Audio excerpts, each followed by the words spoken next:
Hi, David Braid here. This week we've got Gerard Cousins here, who's about to release a new album called Simple Truths, coming out in January.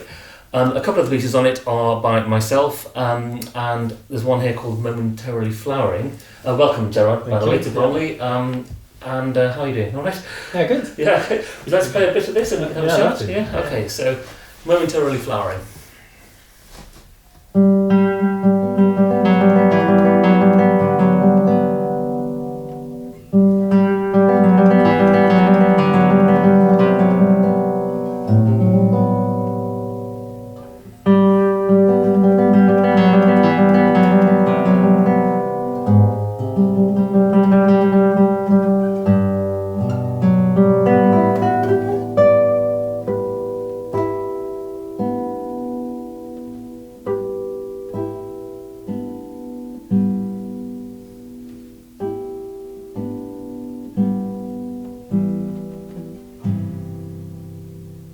Oh, very nice. Oh. Thank you. Beautifully done. Thank you. It was Beautifully very done. nice to play. I mean, Good. Better that it doesn't hurt, generally. some pieces do. This doesn't. Yeah. How did you find learning, recording, playing it? Yeah, it was a real pleasure because it makes me play guitar in a way I like playing guitar, which is when you've got these lovely melodies and you can play almost like cello, like lines in it, which is.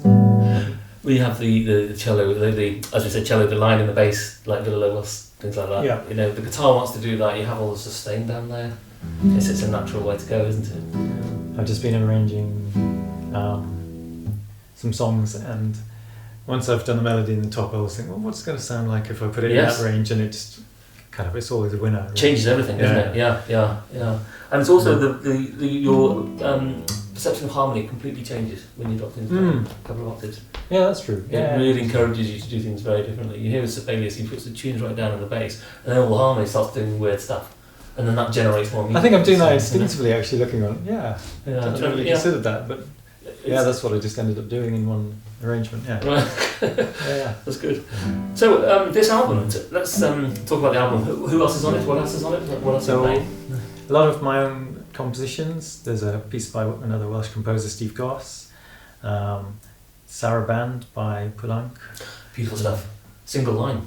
Yeah. Yeah. And again, I love that way of playing the guitar where you can just focus on being as legato as possible, as smooth as playing.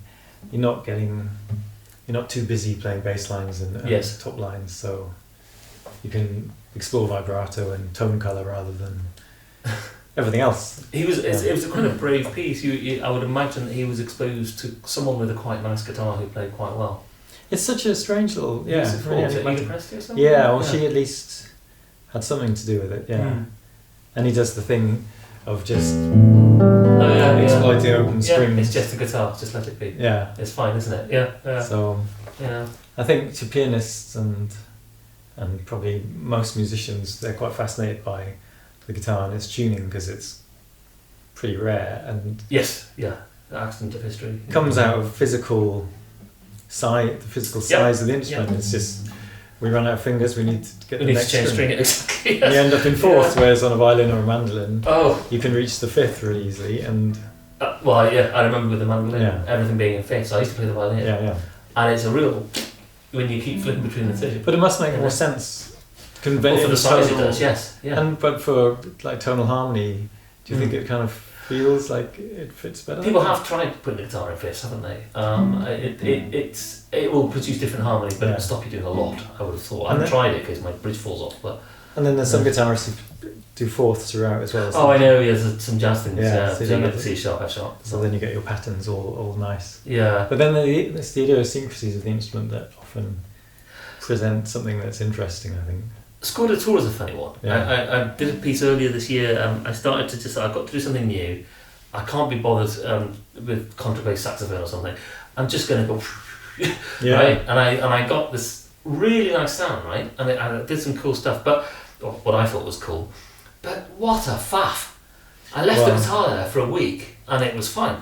But God, she was angry afterwards. I couldn't get back in. I had to actually change the strings.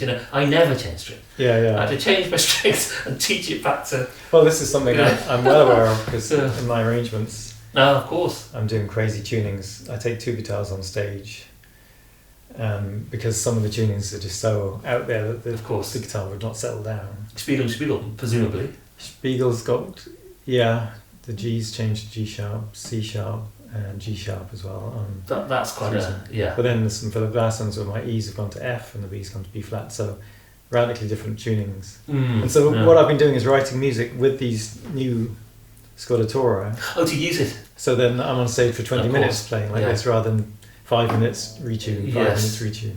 Take 2 guitars into the dressing room? Yeah. And then, as you said, you come up, there's the resonances of the instrument change and things that conventionally would be boring, like some standard chord shapes suddenly are not standard chords anymore. No. Well, Johnny Marr, right? Yeah. You try and learn the Smith songs without messing around with the tuning. And then you realise what he's done. Yeah. Master Ritual, for example. Those little flicks across the strings. He's done all kinds of weird stuff for 2 and 3, yeah. And then, it's kind of, it's familiar because it's the guitar and it sounds familiar, but then sometimes these chord voicings are unique and it's like, there's a little twist on it. And so I'm fascinated with retuning the guitar really. Oh, okay, I think I might do some more of it, yeah. But, then it gets even more difficult to read. So yeah, we could do a whole PhD on that. Another film. Just in case you're interested, the standard thing to do is to write it as you physically play it, and sometimes put little note heads on the first few to give an idea of what you're going to hear. This causes massive problems when you have another musician with you, especially a singer who requires your harmony and looks at one thing and hears another. And it's far worse than what the brass band players have to do, because you get it across different strings on one instrument. It's insane, So that's, as I say, that's another PhD for some time, Well, going back to your music, another thing that's really nice in here, particularly so we have these harmonics, which are kind of, harmonics are standard fare for guitarists and composers, but not often mixed with open strings, and these textures are really lovely when you mix them. Oh, because you get the vibrato as well if you want it. So you got one harmonic and one harmonic. That's great. And you're just using you're just using the guitar doing what it does naturally here. It's always best to go with it, but I find. Yeah, but it's enchanting, and it seems I don't really know those sounds very well.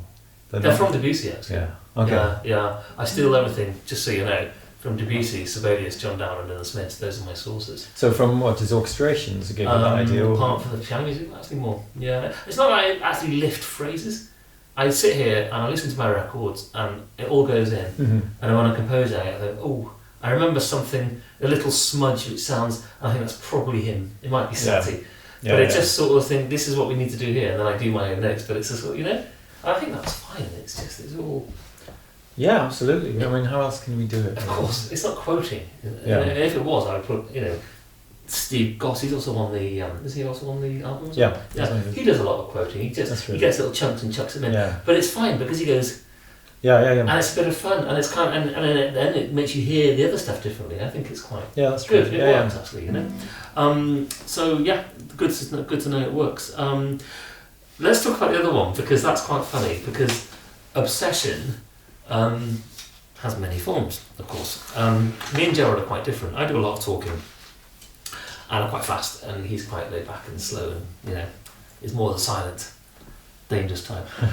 So when we talked about Obsession, I was thinking, and actually to be honest, it's when I'm writing this stuff, I don't really have a really strong idea, but I was thinking later on, down, down, down, down, down, ba-da-dum, ba-da-dum, and he went,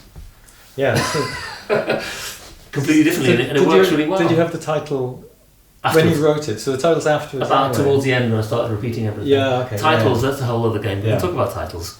Hardest thing in composition, I think. When I'm writing the notes, fine. Getting the titles. Yeah. Really? Well, they're not. To me, there's no connection between instrumental music and words. So. No. It doesn't have to be. No, it's just I like to use them because it's a hook on an idea, and it brings someone in. I mean, I've written plenty of sonatas and symphonies and things like that, and that's all very well, and fugues and stuff. But it's with something like this, it's a colour. What is music? It's an encoding of how I felt that day, and this is how I'm telling you. Here's a state of the world which won't exist again ever. Yeah. Right. And then the interpreter comes along and it has a different dimension But or a he's still different obsessed perspective on. Yes, and it's on completely fine. It's not my piece anymore. Yeah. I finished it. It's yours now. Is there anyone else who wants to play? I'll be dead one day, right? This doesn't belong to me. You know, I'll have a pure for a bit, but apart from that. And your son will too. Yeah. So, but shall I play a bit of the beginning? yeah, I just think I like the way you approach it, and I quite like the fact that it's entirely different from what I thought, and then you convinced me it works, which I think is quite nice, you know. Because we had a little bit of. Well, it threw me at first. Yeah. Because it sounded so different to your idea. Yeah. So having said all that, Gerard approached it in a very different way, which convinces me entirely, even though it's completely different from what I thought. So this is how he plays it.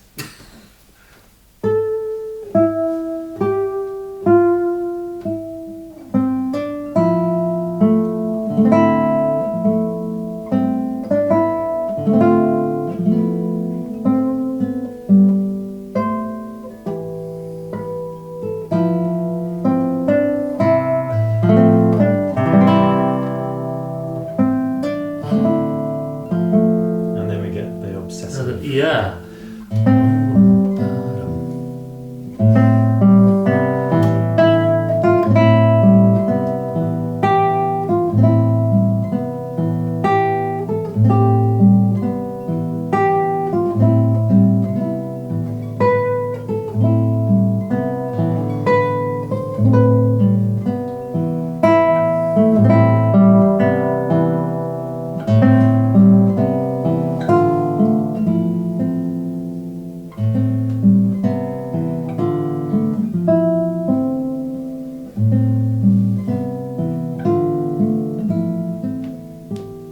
Lovely. Nice little change you did there. Thing about colours and toms and guitar. Maybe you want to just tell anyone who's watching a little bit about these. So we have these little repetitive sections here, and something I love doing on the guitar is using the different strings and different tone colours that you can get. So if we just think about the end of this phrase now, and then repeat it. So we can go from this kind of tone. And it's a snap judgment on the time. That's what I love about it. You don't have to reprogram, reorchestrate. You can just go, move my hand, boom. Yeah. And that's something really, I think, really fits the core history of the guitar, which is pick it up, walk around with it, sing a song to your girlfriend in a pub. It's all that. It's the spontaneity of this instrument. It's a piece of wood. You know, you just pick it up, you take it with you, and it's just there. And I feel like playing the guitar. Whereas I used to play the violin as a kid. I hate it. Like, give me the bow, put the rhythm, get the tune. By that time, I was like, I don't want to play anymore. Anyway, but the guitar was like, boom, boom. I think it was Herb Ellis who said his advice to guitarists was to always leave the guitar out. Yeah, I always do. Never have it in the case. So you just my case is in the attic. So when you're walking past, it's always there. It's always there. Yeah. And it's that spontaneous improvisational quality. So even when I'm playing music that you've written, and it's pretty specific what you've put on the page. But no dynamics and no tone things. Only where to play on some things to bring a line out. That's all. I trust you, you know. I trust most players actually. You know? Well, I think hopefully everyone's creative enough to not need. They don't need. I mean, to be honest, if you're playing any kind of music which is 2 or 3 lines at the same time on one instrument, and you understand to read music and you understand what the whole thing is about, you're going to be at a certain level. I think you can pretty much understand what the music wants to do. There's a sort of a natural filter process, isn't there? Yeah. You know? So that's okay. I never write down anything, even unless I have like a lot of instruments and it's really necessary. And even then, it's either it's really obvious or no one ever does it, or you end up changing them. I end up changing them. Yeah. I just don't do them at all anymore. Yeah, exactly. Temporal markings, but again, you ignore those anyway, and for good reason, because it sounds fine. Yeah, I do. Yeah, occasionally get a metronome out, but it's not really. But you play music in the past, there isn't. You know, the older stuff. You know. So for what I wanted to do with this piece was exploit these colours really, and if the music was faster, it would be physically harder for me to do that. But that's not really why I don't do it. It's that you wouldn't perceive. It would fly by too fast to be perceived, and I want that was my angle on this music. Really, that's what it suggested to me. It was like, do you know, that suggests a very interesting question. So many times after I've had a concert of my stuff, especially when I've done a concert only of my stuff, many of which you've been in, people have come up to me after and said, why don't you write something fast? Why don't you write something happy? And I was like, well, why don't you go and write something happy? Or just go and watch some Schubert if you like. I'm not going to do that because I don't hear it. But I wonder if there's a reason why I don't hear it, and there's a reason why I don't want to do it, though I have written some fast things. Is there an argument, do you think, just in what you just said a second ago, that music with profundity and a bit of depth and some real sort of totally get it, wow, bloody hell, wow, you need a moment to catch it as it flies by, perhaps, I don't know. I was listening to desert music the other day, and that just goes bada bada bada bada bada, and that blows my head off, emotionally too, but the harmony's really slow. Okay, so you have time. I don't know, maybe it's just maybe I've just got slow ears or something, I don't know. Well, I think as a performer I play some pieces a lot slower than a lot of other people do, and it's for that reason, is that I need to be able to perceive it as the performer as I'm listening to it. So I imagine that the listener needs to as well. Of course, plus the fact that they're less familiar with it than you know it really well. Yeah. So that's an interesting... I mean, then again, I really like the guitarist Kazuhito Yamashita, right? He plays the slow things really slow and the fast things really fast, but both really convincingly, because when he plays really fast, like his Bach violin stuff, it's faster than a harp, it's faster than a violin is, but it's clear. You get a different perception of the music that way, and you get the dances. With Bach it works that way as well, because well, he's so good. You can connect those lines. If they're compressed, you can kind of maybe see the architecture of it. Yeah, you do. In a different way. There's a lot to be said for that. And he takes the slow things. If you look, you just get the CDs and you look at the timings. They're often twice as long, the slow movements, as most of the performances. Well, I remember one of my most profound musical experiences listening to music was Jonathan Leithwood playing the chaconne. Oh, with his 11 string? It might have just been the 6 string, but it took, I can't remember, it took 17, 18 minutes or something. Wow. And a lot of people in the audience didn't get it, but I was sat near the front and every single note was kind of placed beautifully. He's very good, isn't he? And it was like, wow, this is fantastic. It's like, you didn't need the speed because it was just... And it's relative as well. Even the will still be fast enough in comparison to be... Yeah, that's interesting. Glenn Gould. Exactly. Some of those fugues, I mean, we're really on the edge of the 48, is it 48 or 40, where you can't hear a beat? Was it, you told me that the pulse, the slowest pulse, was it? I think it was 40, you can perceive, anything under 40 beats a minute, we can't really perceive as random occurrences, yes. So he clicked, I wrote a piece, by the way, it was 46 on my measure. I couldn't go any lower because I just hit the A tuning. Very pleased to know. I wonder, I don't know, it's all to do with heartbeats, I guess. Yes. Not many people 72 is the average, isn't it? Okay, not many people have a heartbeat of less than 40. Top athletes, I think. Yeah. And ninjas. Anyway, I feel we digress somewhat. Anyway, Gerard, thank you so much for coming down and for playing very beautifully. Thank you. And for all these fascinating insights into our beloved instrument. I look forward to music. Finding some more of your pieces, those preludes that you recently wrote. There's more, I'll send them to you. Yeah. They sounded good. Yeah, good, thank you. So, thanks again. Gerard Cousins, single out next week, that's mid-November, and then the album Simple Truths in January. Simple Truths. Thank you very much. Bye. Bye.